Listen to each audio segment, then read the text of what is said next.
Galera, acaba de sair One Piece capítulo 1143 e Luffy foi pra cima do Loki para impedi-lo. Quer saber tudo o que rolou nesse capítulo insano? Vem comigo nesse vídeo que eu te trouxe tudo.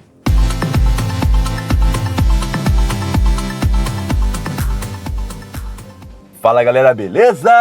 Tô Nerd na área para mais um vídeo de One Piece. Hoje trazendo para vocês o capítulo 1143 completaço, traduzido, chique no último, para você entender tudo que rolou. E meu amigo, a guerra tá generalizada lá na ilha de Elbaf e o Luffy teve que impedir realmente o Loki de continuar com a destruição. Mas antes, larga likezão nesse vídeo, galera. Um pedido humilde para vocês aqui. O canal Nerd precisa de você que tá aí para continuar trazendo os vídeos de One Piece e de outras obras aqui pro canal. Então dá uma moral, dá uma força se inscrevendo no canal Nerd. Se você já for inscrito, ativa o sininho das notificações, porque isso para você não custa nada, mas para mim é muito importante. Então dá essa força, dá essa ajuda para dar esse gás, esse up pro canal Nerd continuar trazendo vídeos aqui, beleza? E agora, sem mais enrolação, bora saber tudo que rolou em One Piece 1143. O título do capítulo é Os Cavaleiros Sagrados, e a capa, que é colorida, a coisa mais linda do mundo, mostra Luffy e o bando que estão montados em peixes voadores, galera. Como se estivessem participando de uma corrida ali de Fórmula 1, exceto o Jinbei, que está ali nadando na água mesmo. E o interessante aqui, galera, é que eles estão usando roupas de couro bem parecidas com as roupas dos Cavaleiros Sagrados. E tem aqui uma inscrição embaixo escrito: a velocidade é a arma. Será que é isso que eles precisam para vencer ali? Quem for mais rápido vai conseguir levar a guerra de Elbaf ao seu fim? Vamos saber aqui no capítulo. Já o capítulo começa na escola Walrus. Nós vemos o Sol, galera, que está desesperado, tentando impedir que as crianças adormecidas sigam a flecha de Gunko. Ele vai até uma garota ali gigante e tenta agarrar ela para impedir ela de continuar andando. Mas neste momento nós percebemos que a menina está enrolada em várias videiras espinhosas, galera, que são invisíveis, mas aqui o Oda desenhou aqui o tracejado delas pra gente entender o que aconteceu lá com o professor Wolf, né, que tá todo ferido, coitado, tentou muito salvar as crianças, e agora aconteceu com o Sal também, que sai com as suas mãos todas machucadas, tá? A Robin e o Chopper perguntam: o que aconteceu, Sal? Tá acontecendo alguma coisa? Você se machucou?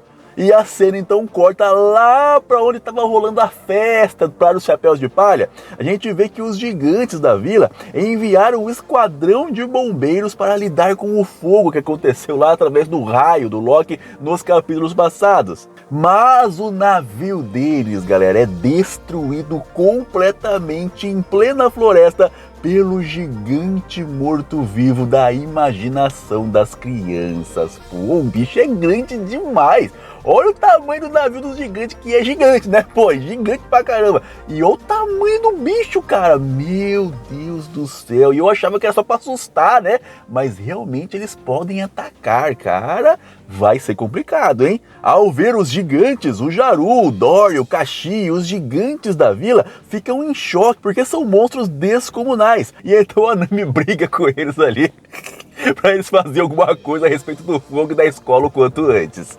A cena corta para a floresta, onde estão ali os Cavaleiros de Deus, né? Fazendo uma refeição, sentadinhos na mesa, todos tranquilos ali, sem preocupação nenhuma. O Summer fica gargalhando, tirando o sarro do Sal, que se machucou ali, ficou espantado quando foi tentar impedir a criança de continuar seguindo a flecha da Gunko. E ele diz então que todo ente querido tem seus espinhos. Ou seja, galera, acho que o poder desse cara, ele depende de quanto você ama a pessoa a quem ele está ali exercendo esse poder. Quanto mais amor você sentir, mais espinhos vão ter em volta da pessoa e mais ferido você vai ficar. Pelo menos é o que dá a entender nessa fala dele, que entes queridos têm seus espinhos. E ele pergunta, né? Não é isso mesmo, Gunko? E a Gunko fala para não perguntar para ela. Ou seja, acho que a Gunko não tem família, hein, galera? Será que ela realmente é um clone ali de alguém do exército revolucionário? Talvez da mãe da Bunny, galera, a Dini?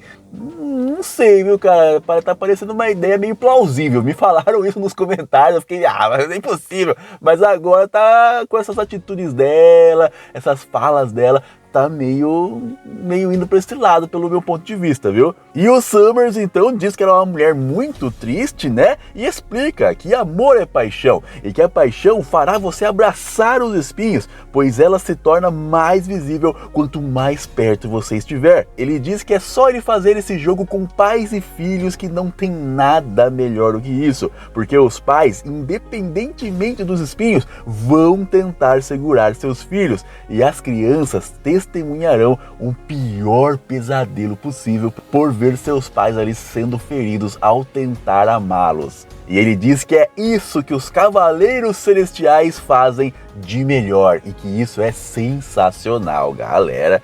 Esse Summers aqui é um escrotão mesmo, né, cara? Pelo amor de Deus, hein? Enquanto ele fala essas coisas, a gente percebe no braço dele algumas videiras espinhosas, então aparece a sua caixa de apresentação. O nome dele é Summers e ele tem o poder da Iba Iba no Mi, ou seja, a Akuma no Mi da flor espinhosa, galera. E uma coisa que eu tô achando interessante, galera, é que eles estão a muita distância, né, fazendo todo esse alvoroço lá na escola Walrus e em toda a Elbaf, digamos assim, né, e a Gunko, galera, que está apontando o caminho das crianças com a flecha realmente, e ela não tá fazendo isso assim no meio da floresta, levando as crianças por lugares escondidos, ela está fazendo as crianças caminhar pela rua principal de Elbaf, ou seja, para que todos os gigantes vejam e se sintam impotentes diante dos poderes dos Cavaleiros de Deus, cara. Isso aqui é insano, os caras não tem mesmo papas na língua, vai para resolver a parada, né? Vamos ver quem vai deter esses caras aí.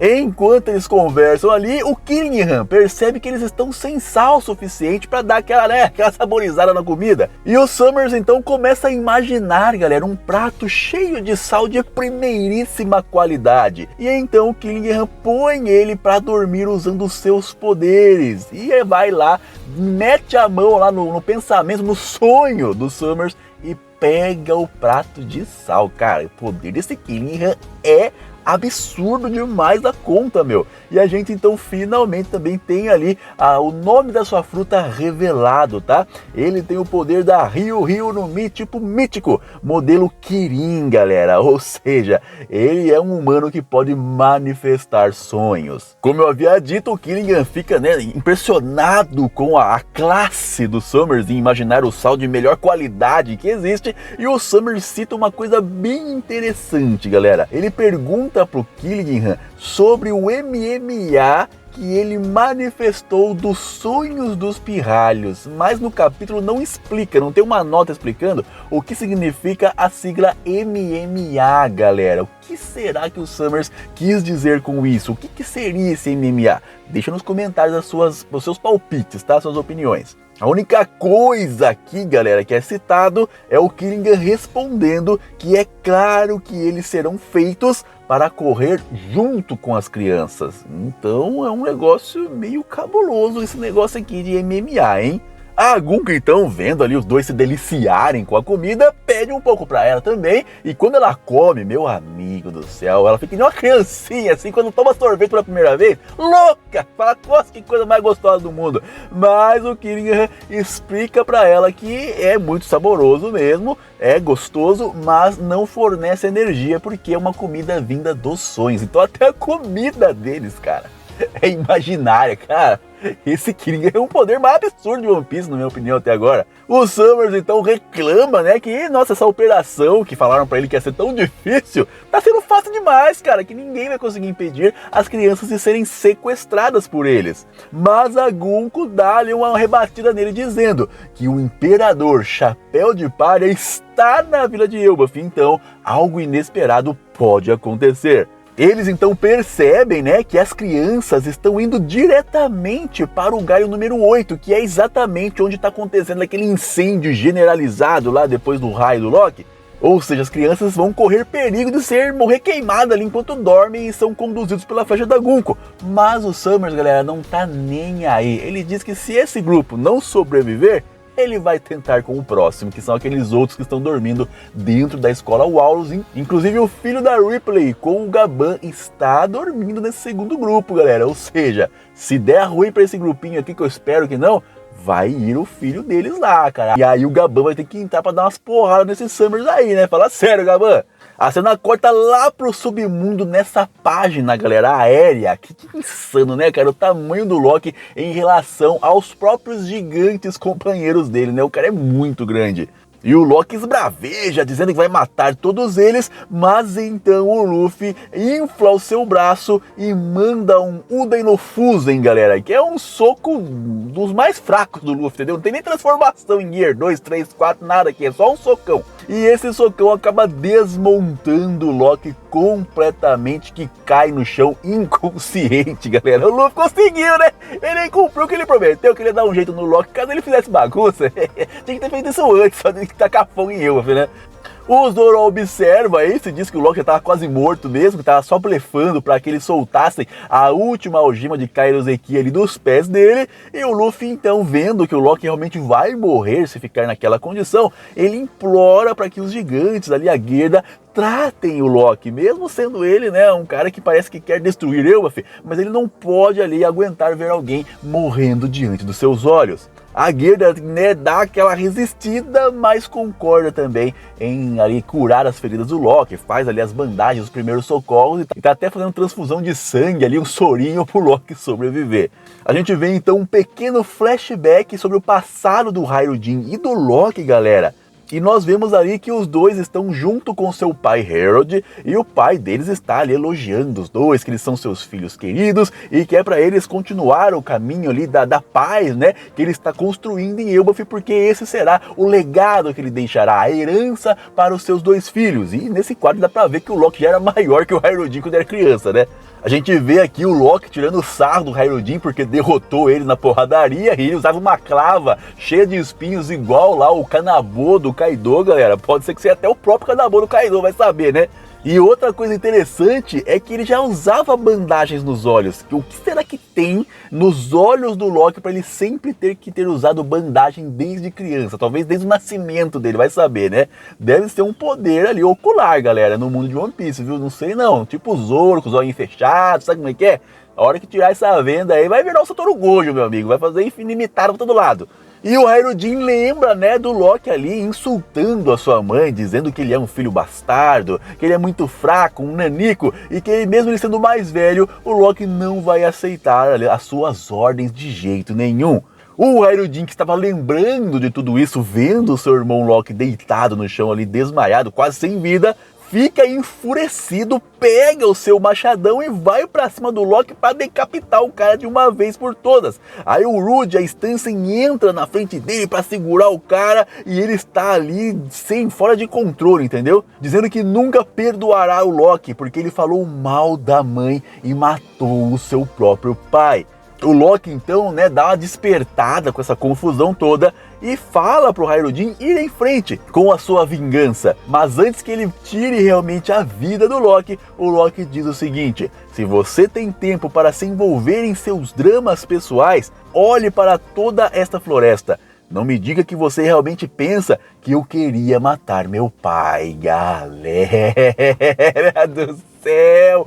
O Hyruujin fica em choque ao ouvir essas palavras saindo da boca do Loki. E aqui temos a confirmação, né, galera? Realmente o Loki, ele foi amaldiçoado desde a sua infância, desde o seu nascimento, por causa lá das previsões, né, que um dos filhos do rei Harold traria ali a desgraça para Elbaf. Então, ele sendo um filho, né, legítimo, digamos assim, toda essa maldição dessa premonição foi passada, foi depositada nas costas do bebê Loki desde o seu nascimento. E por conta disso, galera, ele acabou, no meu ponto de vista, se tornando o contrário do próprio Usopp. O Usopp era mentiroso, mentia, né? E de repente, quando ele falou a verdade, ninguém acreditou nele. O Loki provavelmente sempre falou a verdade, mas por causa dessa maldição que foi imposta a ele, ninguém nunca acreditou nele. Então, tipo, ele deu de ombros depois de uma certa idade, ó.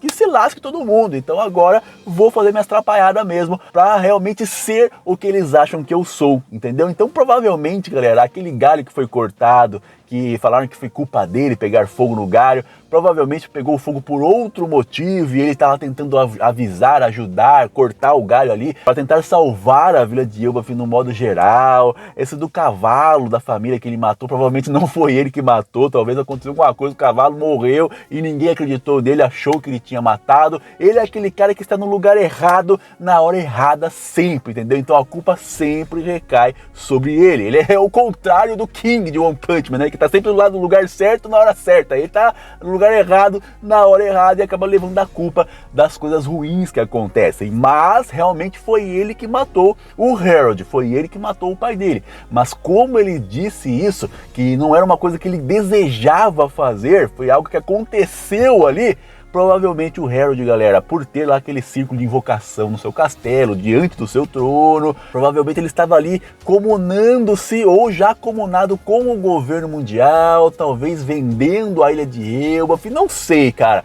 O Harold não é flor que se cheire, porque realmente um cara que quer paz, mas ter um círculo de invocação lá demoníaco dentro do castelo é meio complicado, né? A coisa não casa uma coisa bem com outra, né? Então provavelmente o rei Harold estava indo por um caminho ruim, o Loki foi lá, ô pai, não é bem assim, cara, não faça isso, o pai dele já foi pra cima dele falando, eu sou o rei, eu que mando aqui, e aí aconteceu a treta e o Loki acabou matando seu pai, mas não de forma premeditada, foi de uma forma acidental, e aí a culpa recaiu sobre o cara, ele teve que ir pro mar, e aí foi capturado pelo Shanks e tá aí preso há mais ou menos 6 anos já, tá, galera? Mas deixa aqui nos comentários a sua opinião. O capítulo terminou, deixa a nota do capítulo e a sua opinião sobre o que vai acontecer no capítulo 1144, que eu tô me coçando aqui, meu Deus do céu, rapaz, não tem nem pele, mas tá só no couro. E de tanta ansiedade por esse capítulo que vai vir só daqui a 15 dias, porque semana que vem tem pausa, tá, galera? E lembra do que eu pedi lá no comecinho do vídeo, pô, o canal Toned tá precisando da sua ajuda, é só você que pode salvar o canal Toned para que nós continuemos fazendo vídeos diariamente aqui para você se informar e se entreter, se divertir com a gente. Então, se inscreve, ativa o sininho das notificações, compartilha esse vídeo com os seus amigos, dá um comentário aqui embaixo, manda um oi, manda Toned, você é louco, não tem problema, eu vou ver aqui, vou dar coraçãozinho ainda, beleza? Porque isso ajuda no engajamento do canal e faz com que o YouTube entregue nossos vídeos para mais pessoas e assim a nossa família vai crescendo cada vez mais aqui no YouTube, beleza, galera? Conto com você para continuar dando essa alimentada no canal Toned, certinho? Vou deixar 2 vídeos na tela final, estão muito bons, vale a pena assistir. E é isso, esse é o fim do vídeo. Obrigado por permanecer até aqui e valeu!